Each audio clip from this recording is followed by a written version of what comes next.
Pemirsa, Polres Ogan Komering Ulu Timur berhasil menangkap 14 tersangka kejahatan pada Operasi Pekat Musi 1 2025 yang dilaksanakan selama 16 hari yang berada di wilayah hukum Polres Ogan Komering Ulu Timur.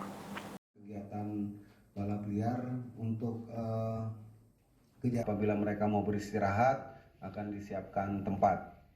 Pada pelaksanaan Operasi Pekat Musi 2025 yang dilaksanakan Polres Ogan Komering Ulu Timur selama 16 hari, dari tanggal 19 Februari hingga 6 Maret, 14 tersangka kejahatan berhasil ditangkap. Terdiri dari 7 tersangka kejahatan jalanan, 1 premanisme, dan 6 tersangka narkoba. Selain menangkap 14 tersangka, selama operasi Pekat Polres Oku Timur juga melakukan razia di berbagai tempat hiburan dan juga melakukan razia minuman keras.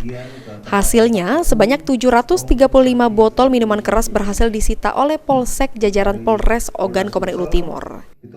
Selama pelaksanaan operasi Pekat, Polres Oku Timur telah berhasil mengamankan 14 tersangka dan 1 tersangka diantaranya merupakan kejahatan jalanan atau street crime sebanyak 6 kasus, yakni 1 kasus pencurian dengan pemberatan curat sebanyak 4 kasus, kemudian kasus pencurian dengan kekerasan curas sebanyak 1 kasus, dan ketiga kasus pembunuhan sebanyak 1 kasus.